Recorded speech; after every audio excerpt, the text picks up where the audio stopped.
Hello students, तो कैसे हो आप लोग। आई होप कि आप सभी अच्छे होंगे। My name is Gaurav and welcome back to my YouTube channel zero to infinity. आज हमने ऑलरेडी स्टार्ट कर लिया है ज्योमेट्री का चैप्टर नंबर फर्स्ट सिमिलैरिटी, और इसका आज हम देखने जा रहे हैं लेक्चर नंबर 3। सो इस लेक्चर में हम क्या देखेंगे, हम इस लेक्चर में 3 थ्योरम के बारे में पढ़ेंगे जो बोर्ड के हिसाब से बहुत ज़्यादा इंपॉर्टेंट है, और उसी के ऊपर बेस है आपका practice set 1.2। So watch that video till the end because it is very important video। तो इसमें हम करने जा रहे हैं 3 थ्योरम को। तो पहला थ्योरम है आपका बेसिक प्रोपोर्शनैलिटी थ्योरम, जिसको हम शॉर्ट फॉर्म में बुलाते हैं BPT। बहुत मशहूर थ्योरम है, बहुत फेमस थ्योरम है। ओके, एंड सेकेंड देखने जा रहे हैं। Actually it is not theorem, it is a property, जिसमें हम BPT का यूज़ करके एक प्रॉपर्टी प्रूव करेंगे जिसका नाम है एंगल बायसेक्टर प्रॉपर्टी। क्या होती है डिटेल में हम वीडियो में बाद में डिस्कस करेंगे। एंड थर्ड देखना है हमको property of a 3 parallel lines and their transversal. तर मग कसल्याच प्रकारचा डोक्याला त्रास न घेता let's start the video.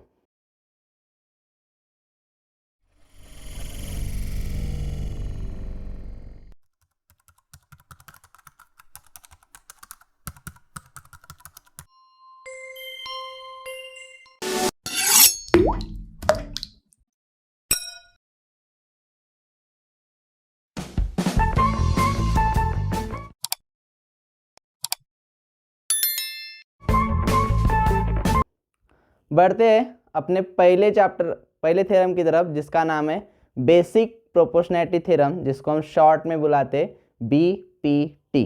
Okay, तो स्टार्ट करते हैं BPT को।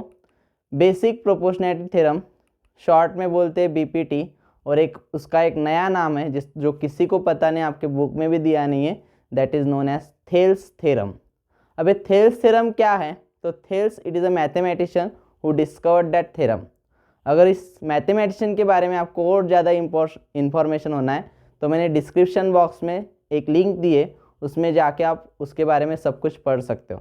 तो go in description box and search it. Okay, तो चलो देखते हैं बेसिक प्रोपोर्शनैलिटी थ्योरम हमको क्या बोलता है।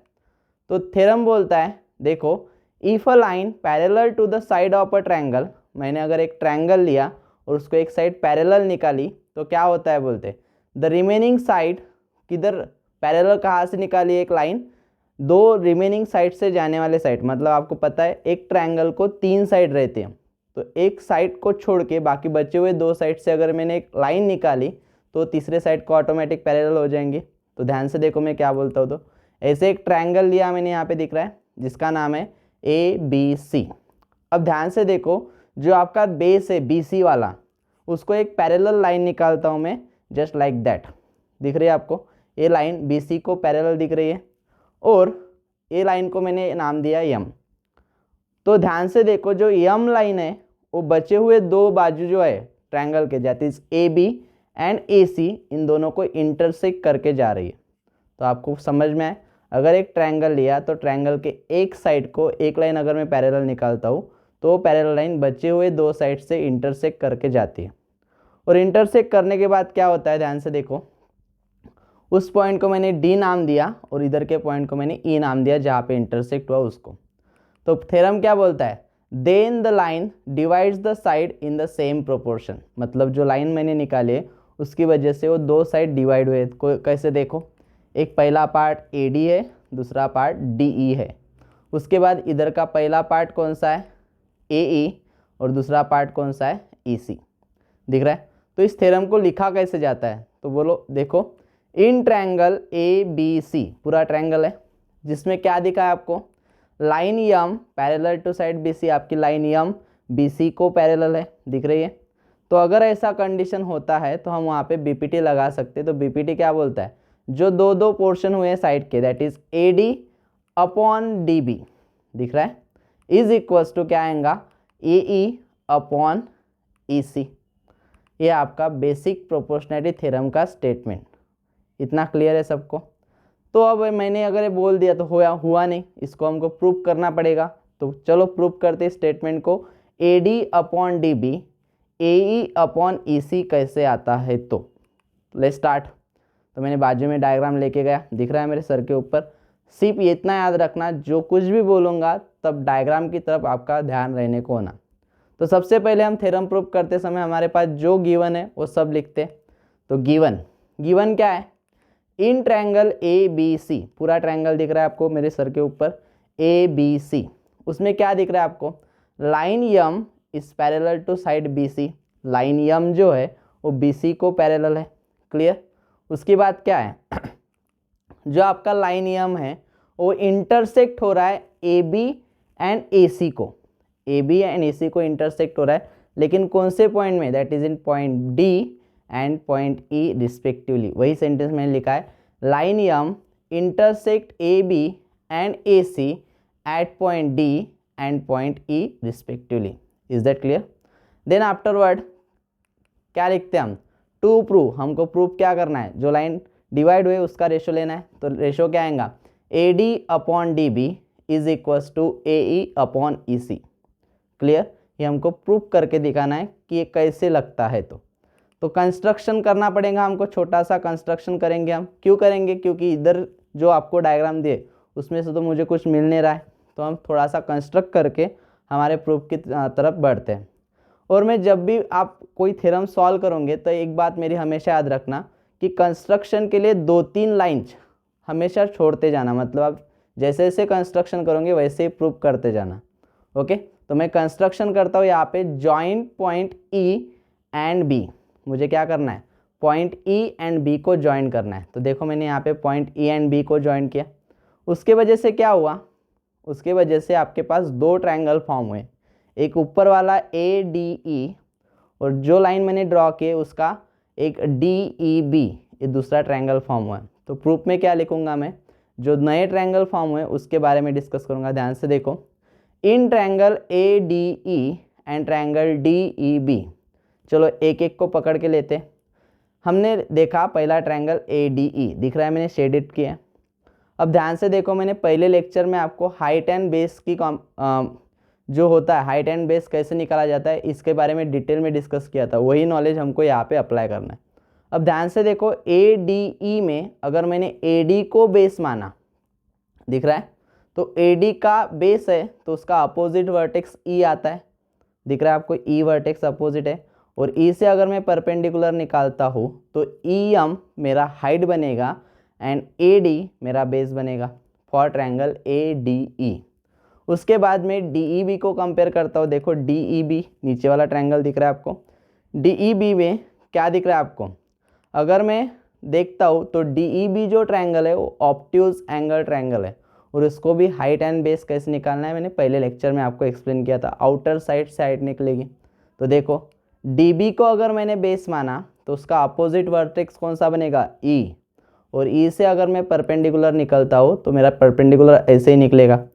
तो इसके ऊपर से आपको क्या दिख रहा है, जो डी बी है आपका वो बेस बनने वाला है एंड ई एम जो है आपका हाइट बनने वाला है। तो आपने क्या देखा, ऊपर वाले ट्रायंगल में भी ई एम कॉमन था और नीचे वाले ट्रायंगल में भी ई एम कॉमन था। तो इस पर से क्या लिख सकता हूँ मैं, have the same height that is equal height that is E M. मतलब ऐसे 2 ट्रायंगल जिनकी हाइट इक्वल है तो हम क्या लेते हैं, उनके एरिया के साथ उनके बेसिस का रेशो लेते हैं। तो क्या लिखूंगा मैं, area of triangle A D E upon area of triangle D E B is equals to क्या आएगा, बेस कौन सा है, पहले ट्रायंगल का बेस ए डी और दूसरे ट्रायंगल का बेस डी बी, दिख रहा है। तो इसको मैंने इक्वेशन नंबर 1 दे दिया। Is that clear. अब ध्यान से देखो, फिर से हम थोड़ा सा और कंस्ट्रक्शन करते हैं। कंस्ट्रक्शन में क्या करना है मुझे, joint point D and point C, D and C को आपको ज्वाइन करना है। ध्यान से देखो, तो डी एंड सी मैंने ज्वाइन किया, उसके वजह से मुझे फिर से 2 नए ट्रायंगल मिले, एक ऊपर वाला ए डी ई और उसके नीचे वाला डी ई सी। ओके। तो देखो, in triangle A D E and triangle D E C, अब दोनों ट्रायंगल को पकड़ के समझ लो क्या होता है। तो मैंने लिया ए डी ई, तो ए डी में अब बेस में ए डी को नहीं लूँगा, अब बेस उधर के साइड को लूँगा। अगर मैंने ए ई को बेस माना तो उसका अपोजिट वर्टेक्स कौन सा हो जाएगा, डी, और डी से अगर मैं परपेंडिकुलर निकालता हूँ और उसका एक नाम देता हूँ एन, तो DN जो है वो मेरा क्या बनेगा, हाइट, एंड AE जो है वो मेरा बेस बनेगा। Is that clear? उसमें कुछ भी प्रॉब्लम नहीं है। उसके बाद हम दूसरे ट्रायंगल के बारे में सोचते हैं। तो दूसरे ट्रायंगल में देखो DEC में दिख रहा है आपको ग्रीन कलर का। तो अगर मैंने EC को बेस माना, EC को अगर बेस माना तो मुझे पता है वो ऑब्ट्यूज एंगल ट्रायंगल दिखा रहा है, मतलब मेरी हाइट बाहर से निकलेगी। और EC का अपोजिट वर्टेक्स कौन सा है, D, और वहाँ से अगर मैंने परपेंडिकुलर डाला तो क्या निकलेगा, DN मेरी हाइट होंगी एंड EC मेरा बेस होगा। Is that clear? अब DN अगर मेरा हाइट है तो मुझे क्या पता चला कि DN दोनों इसमें कॉमन है। तो मैं क्या करूँगा, ऐसे दो ट्रायंगल है जिनका हाइट क्या है, इक्वल है, दैट इज DN। मतलब मैं क्या करूँगा, अगर मैंने एरिया का रेशो लिया तो मैं उसके साथ बेस का रेशो लूँगा। तो क्या होगा, area of triangle ADE upon area of triangle DEC is equal to पहले ट्रायंगल का बेस AE और दूसरे ट्रायंगल का बेस EC, और इसको मैं इक्वेशन नंबर 2 दूंगा। Is that clear? अब ध्यान से देखो, इक्वेशन 1 की तरफ देखो और इक्वेशन 2 की तरफ देखो, और उसके भी LHS पर फोकस करो। पहला LHS AD अपॉन DB है, दूसरा LHS AE अपॉन EC है। अब गिवन की तरफ, ट्रू प्रूफ की तरफ अपना ध्यान बढ़ाओ। मुझे ट्रू प्रूफ क्या करना है, AD upon DB is equal to AE upon EC, वो मुझे ऑलरेडी मिला है। और इन दोनों को मैं कैसे इक्वल दिखा सकता हूँ, अगर मेरा LHS इक्वल है तो LHS के ऊपर कॉन्सेंट्रेट करो दोनों भी। LHS में आप दोनों को देखते हो तो आपको ऊपर वाला जो न्यूमरेटर है उसमें क्या दिख रहा है, area of triangle ADE, and नीचे वाले में भी दिख रहा है एरिया ऑफ ट्रायंगल ADE। लेकिन प्रॉब्लम कहाँ पे है, तो प्रॉब्लम यहाँ पे है, एरिया ऑफ ट्रायंगल DEB और नीचे वाला एरिया ऑफ ट्रायंगल DEC। अगर हम इन दोनों को इक्वल दिखा देंगे तो इक्वेशन 1 एंड इक्वेशन 2 का LHS इक्वल होगा, तो ऑटोमेटिकली RHS इक्वल हो जाएगा। समझ में आ रहा है? हमको RHS को इक्वल दिखाना है क्योंकि हमारा आंसर प्रूफ के जैसा आ चुका है। सिर्फ हमको क्या करना है, अब LHS को इक्वल दिखाना है। और LHS में भी किसको इक्वल दिखाना है, जो मैंने ब्लू कलर का दिखा है, एरिया ऑफ ट्रायंगल DEB और एरिया ऑफ ट्रायंगल DEC को अगर मैं इक्वल दिखा दूँ तो ऑटोमेटिकली मेरा थ्योरम प्रूफ हो जाएगा। तो ध्यान से देखो, यहाँ पे मैंने एक लाइन निकाली और लिखा in triangle DEB and triangle DEC। ऐसे क्यों लिखा, क्योंकि मुझे वही दो ट्रायंगल को इक्वल दिखाना है। तो देखो, मैं अब डायग्राम की तरफ फोकस करो। आपका ये दो ट्रायंगल हो गया DEB and DEC। Is that clear? अब ये दोनों ट्रायंगल को अगर आप फोकस करके देखते हो तो आपको क्या मिलता है, आपको DE जो दिख रहा है वो आपको कॉमन बेस दे रहा है। मतलब ऐसे दो ट्रायंगल जिनको कॉमन बेस है।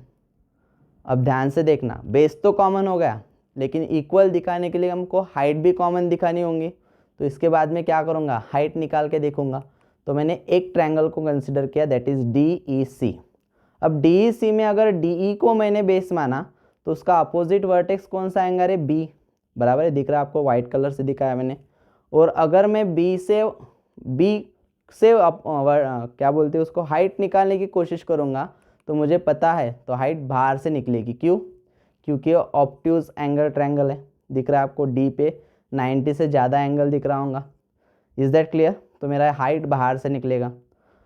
अब ध्यान से देखो, उसी तरह मैंने सेकंड ट्रायंगल को कंसिडर किया DEC को। तो DEC में अगर DE मेरा बेस है तो वो ऑब्ट्यूज एंगल ट्रायंगल दिखा रहा है, और DE अगर मेरा बेस है तो उसका अपोजिट वर्टेक्स C है, उसके नीचे वाला। और वहाँ से अगर मैं हाइट निकालता हूँ तो मेरी हाइट ऐसे निकलेंगी। अब ध्यान से देखो, जो दोनों हाइट मैंने निकाली है वो दोनों कॉन्ग्रुएंट रहेंगी। क्यों? क्योंकि आपको पता है, गिवन दिया है आपको BC और जो लाइन L आपने निकाली है, ये दोनों लाइन एक दूसरे को पैरेलल है, मतलब इन दोनों का डिस्टेंस सेम है। एंड दोनों height is nothing but the distance between that two parallel lines.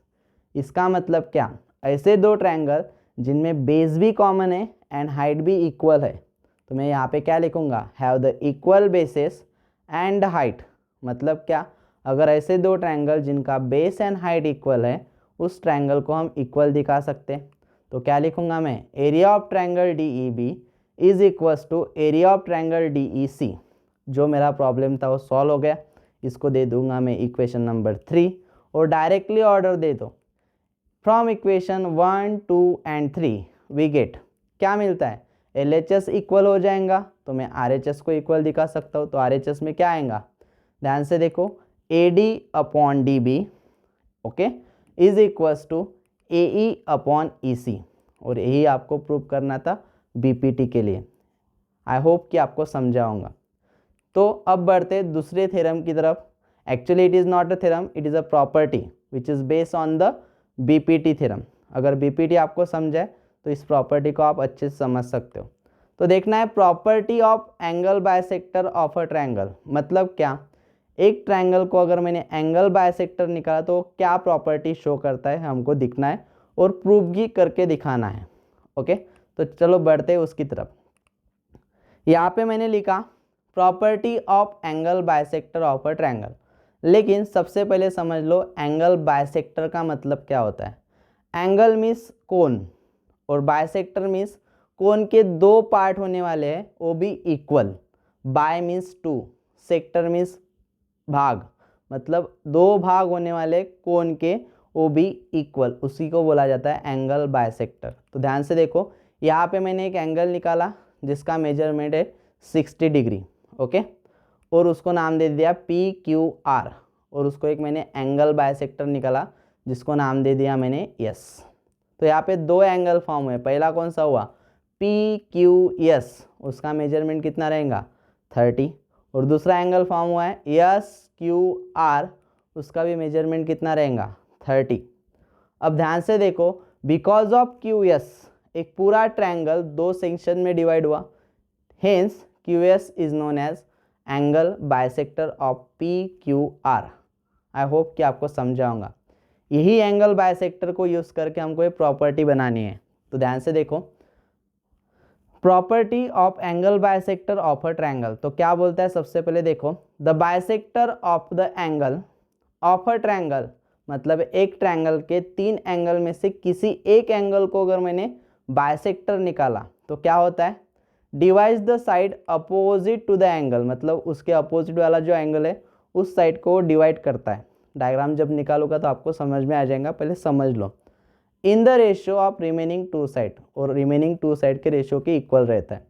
ध्यान से देखो, ये अगर मैंने ट्रायंगल निकाला है जिसको नाम दिया CAB, आपके बुक के हिसाब से मैंने नाम दिया है CAB।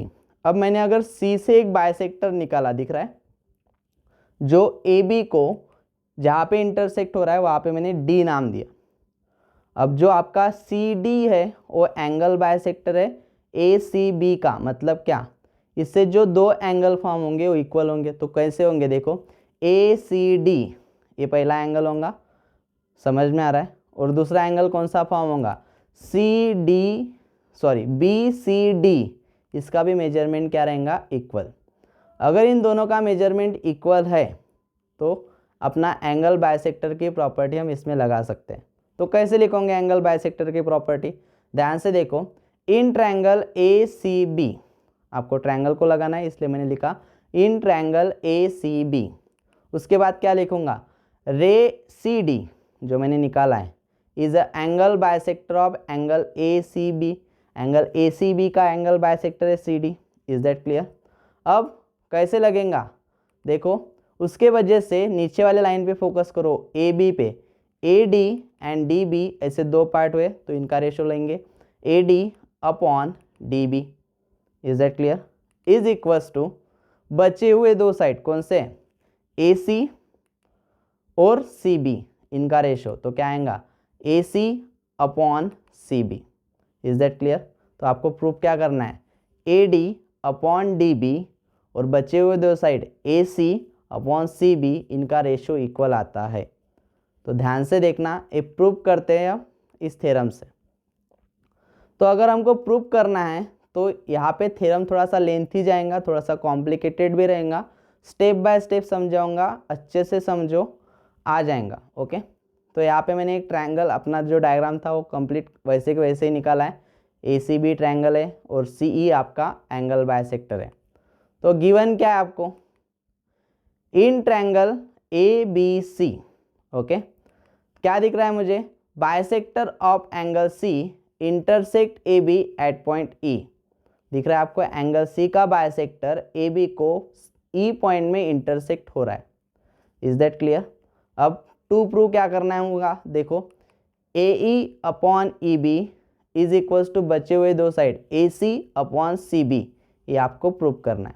ओके, अब ये प्रूव करने के लिए मुझे कुछ कंस्ट्रक्शन करना होगा। Without that construction it is not possible, क्योंकि इस डायग्राम से तो मुझे कुछ पता नहीं चलने वाला है। तो मैं क्या करूँगा, कंस्ट्रक्शन। अब कंस्ट्रक्शन की तरफ थोड़ा सा फोकस करो, थोड़ा अलग कंस्ट्रक्शन है। Draw a line parallel to CE. आपको क्या करना है, जो सीई आपको दिख रहा है ना, उसके पैरेलल एक लाइन ड्रॉ करनी है और passing through that point B, मतलब आपके बी पॉइंट से वो पास होने को ना और सीई को पैरेलल रहने को ना। देखो मैं ड्रॉ कर रहा हूँ, दिख रही है, ए लाइन पैरेलल है सीई को। अब उसके बाद क्या करना है, एक छोटा सा और कंस्ट्रक्शन करना है, एक्सटेंड एसी। एसी को मुझे एक्सटेंड करना है to intersect at point D. कितना एक्सटेंड करना है, ऊपर वाले डी पॉइंट को इंटरसेक्ट होने को होना। Is that clear? तो देखो मैंने वहाँ पे इंटरसेक्ट कर दिया। अब आपके दिमाग में एक क्वेश्चन आएगा कि ऐसा क्यों किया कंस्ट्रक्शन। तो आप जैसे मैंने कंस्ट्रक्शन किया है तो एक बड़ा ट्रायंगल मुझे मिल रहा है ए बी डी। क्लियर? वो ट्रायंगल के लिए मैंने ये कंस्ट्रक्शन किया, बाद में आपको पता ही चलेगा। अब प्रूव करेंगे हम, एक एक को पकड़ेंगे, प्रूव करके बताएंगे। ध्यान से देखो, segment C E parallel to B D, क्या बोलते हैं हमको, ये गिवन है C E and B D एक दूसरे को पैरेलल है। तो देखो दिख रहा है आपको C E and B D parallel है। अगर ये पैरेलल है तो मुझे बताओ एक ट्रांसवर्सल निकल सकती है, A D is the transversal, पूरा ए डी दिख रहा है। तो ध्यान से देखो डायग्राम की तरफ, ए डी आपका पूरा ट्रांसवर्सल हो जाएगा। क्लियर? अब इसको पकड़ के बाकी सबको निकाल देंगे डायग्राम से, दिख रहा है। तो मैं क्या लिख सकता हूँ इस पर से, एंगल ए सी ई, उसी के साथ एंगल सी डी बी, ये दो एंगल क्या हो जाएंगे, कॉन्ग्रुएंट होंगे। क्यों होंगे बताओ, दो पैरेलल लाइन एक ट्रांसवर्सल, तो ये दो करस्पॉन्डिंग एंगल हो जाएंगे। तो मैं क्या लिखूंगा, एंगल ए सी ई और एंगल सी डी बी ये कॉन्ग्रुएंट होंगे। क्यों? इक्वेशन नंबर 1 क्यों होंगे, because it is a corresponding angle pair. अब डायग्राम जैसी थी वैसे फिर से निकाल दी। अब ध्यान से देखो, अब मैंने BC को ट्रांसवर्सल लिया, दिख रहा है आपको BC। देखो BC को अगर मैंने ट्रांसवर्सल लिया तो क्या होता है, तो फिर से अनवांटेड पार्ट निकाल देते हैं। तो मुझे कुछ इस तरह का डायग्राम दिखेगा। तो उसमें दो एंगल फिर से देखो, ECB दिख रहा है, और दूसरा एंगल कौन सा है, CBD। ये दोनों भी एंगल क्या रहेंगे, अल्टरनेट एंगल रहेंगे, तो ये कॉन्ग्रुएंट होंगे। तो मैं क्या लिख सकता हूँ, ECB is equals to angle CBD। कहाँ से आया, इसको इक्वेशन नंबर 2 बोला और अल्टरनेट एंगल बताया।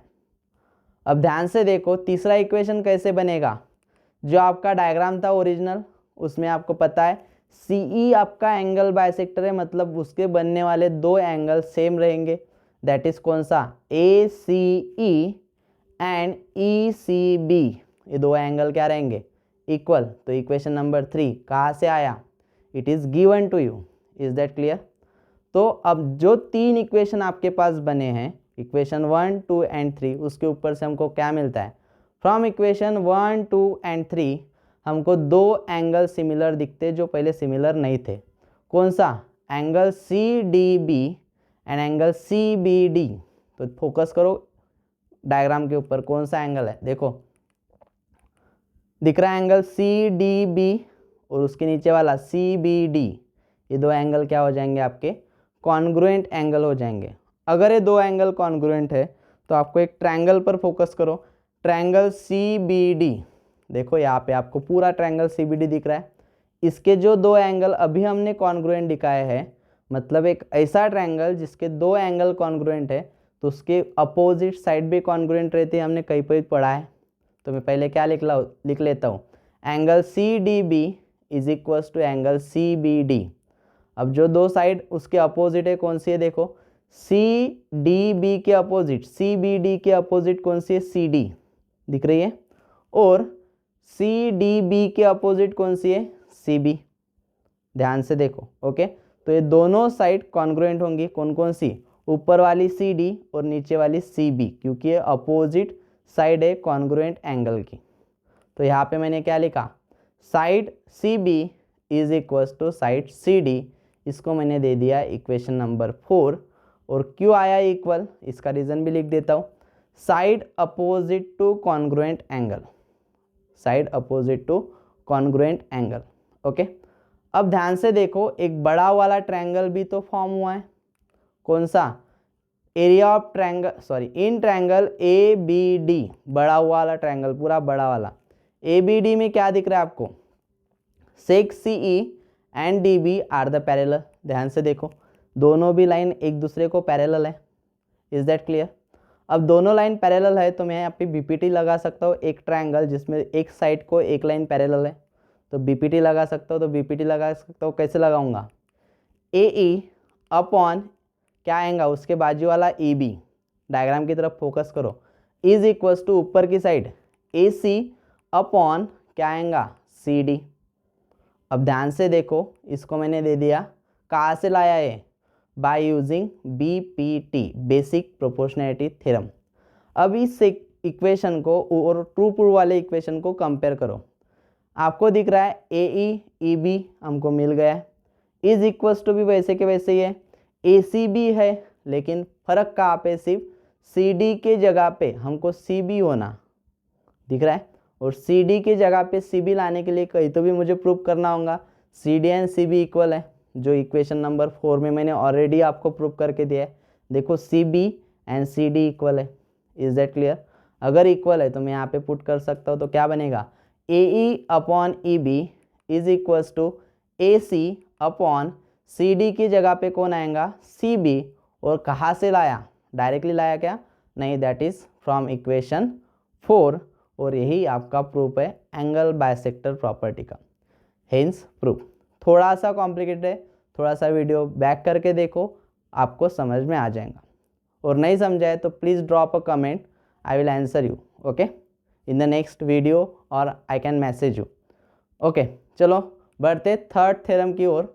फिर से थ्योरम नहीं है, फिर से एक प्रॉपर्टी है, बहुत इजी प्रॉपर्टी है एंड शॉर्ट प्रॉपर्टी है। ध्यान से देखो, property of 3 parallel lines and their transversal. 3 parallel line और उसका ट्रांसवर्सल की प्रॉपर्टी देखनी है, मतलब 3 लाइन रहेंगे पैरेलल और उसके कुछ ट्रांसवर्सल रहेंगे। तो चलो स्टडी करते। थ्योरम क्या बोलता है, the ratio of intercept made on the transversal by 3 parallel lines. तो देखो यहाँ पे मैंने 3 पैरेलल लाइन निकाले, जिसको नाम दिया एल, एम एंड एन, दिख रहा है, और उसके बीच में 2 ट्रांसवर्सल निकालूंगा, ये पहली ट्रांसवर्सल और ये दूसरी ट्रांसवर्सल। तो पहले ट्रांसवर्सल को नाम दिया मैंने T1 और दूसरे ट्रांसवर्सल को नाम दिया मैंने T2। अब आगे क्या बोलता है, is equals to the ratio corresponding intercept made on any other transversal by the same parallel lines. इसका एक सिंपल वर्ड में मतलब बताता हूँ, ध्यान से देखो, T1 जो है वो एल एम एन को इंटरसेक्ट करे 3 डिफरेंट पॉइंट्स में, और T2 भी एल एम एन को 3 डिस्टिंक्ट पॉइंट में इंटरसेक्ट करे। तो मैं उसका नाम दे देता हूँ ए बी सी और उधर पी क्यू आर। अब इसका मतलब क्या है, सीधे से समझ लो, जो आपका पार्ट हुआ है A B and B C और इधर का P Q upon Q R, ये हमेशा इक्वल रेशियो दिखाएंगे। इसका बोलना है, इतना बड़े थ्योरम का बोलना क्या है, तो ये बोलना है। Is that clear? तो आपको क्या बताना है, A B upon B C P Q upon Q R. Is that clear? तो लिखेंगे कैसे, line L parallel to line M parallel to line N, ये स्टेटमेंट आपका कॉमन होना चाहिए। अब उसमें क्या है, लाइन T1 एंड T2, ध्यान से देखो, T1 is stand for transversal 1, पहली ट्रांसवर्सल को हम T1 बोलेंगे, और T2 क्या दिखा रहा है, ट्रांसवर्सल 2, मतलब दूसरी ट्रांसवर्सल जो निकाली है उसको मैं T2 बोलूँगा। तो line T1 and T2 are the transversal, और उसके ऊपर से मुझे क्या मिलेगा, ए बी, देखो ध्यान से, ए बी अपॉन क्या आएगा, B C is equals to P Q upon क्या आएगा, क्यू आर। ये हमको क्या करना है, प्रूव करके दिखाना है, that is the 3 parallel lines की प्रॉपर्टी। ओके, ध्यान से देखो। तो मैंने यहाँ पे डायग्राम निकाल दी और पहले क्या लिखूंगा मैं, गिवन। सबसे पहले हम गिवन लिखते। तो गिवन में क्या है, line L, line M and line N are parallel, दिख ही रही है आपको। उसके बाद क्या पे दिया है आपको, line T1 and T2 are transversal, आपके T1 एंड T2 ट्रांसवर्सल है। उसके बाद क्या दिया है, ट्रांसवर्सल T1 दिख रहा है आपको, ट्रांसवर्सल T1, मेरे ऊपर देखो T1 कहाँ पे इंटरसेक्ट हुआ है, ABC, तो क्या लिखा है, transversal T1 intersect the lines eight point A, B, C, okay. And transversal T2 भी इंटरसेक्ट कर रहा है PQR में, तो क्या लिखूंगा, transversal T2 intersect the lines eight point PQR, ये आपको गिवन है। गिवन के बाद क्या लिखते हैं हम, टू प्रूव। तो टू प्रूव क्या करना है आपको अच्छे से पता है, AB upon BC is equal to उधर का PQ अपॉन QR, क्लियर। अब आपको इतना समझा होगा तो अब आगे बढ़ते। तो इधर से तो कुछ प्रूफ नहीं होगा, तो एक छोटा सा कंस्ट्रक्शन करना पड़ेगा हमको। कंस्ट्रक्शन क्या करना है, ड्रॉ अ सेगमेंट PC को ज्वाइन करने वाला सेगमेंट निकालना है। तो आपका ऐसा निकलेगा PC से सेगमेंट, और बीच में वो एक जगह पे इंटरसेक्ट हो रहा है, तो उसको मैं नाम दे दूंगा पॉइंट D, ओके। अब इसके वजह से क्या हुआ, मेरे पास दो नए ट्रायंगल फॉर्म हुए हैं, और उसके ऊपर से आपको ये प्रॉपर्टी प्रूव करके मिलेगी। ध्यान से देखो, प्रूफ इन ट्रायंगल ACP, दिख रहा है आपको पूरा ACP, जिसमें आपको दिख रहा है BD जो है वो पैरेलल है AP को, दिख रहा है, मतलब BD AP को पैरेलल है, मतलब उस ट्रायंगल में हम BPT लगा सकते हैं। एक साइड दूसरे साइड को पैरेलल है ट्रायंगल के अंदर, और दूसरे दो साइड से वो इंटरसेक्ट करके जा रही है। तो BPT अगर अप्लाई करता है तो BPT कैसे अप्लाई होगा, seg BD is parallel to seg AP, ये लिखना कंपलसरी है BPT लगाने से पहले। तो क्या लिखूंगा मैं, AB अपॉन BC, और उसी तरह इधर क्या लगेगा, AB upon BC is equal to, इधर क्या लगेगा, PD अपॉन DC, तो यहाँ पे भी लिख दूंगा PD अपॉन DC। कहाँ से लाया मैंने, by using what, BPT, basic proportionality theorem, और इसको मैंने दे दिया इक्वेशन नंबर 1।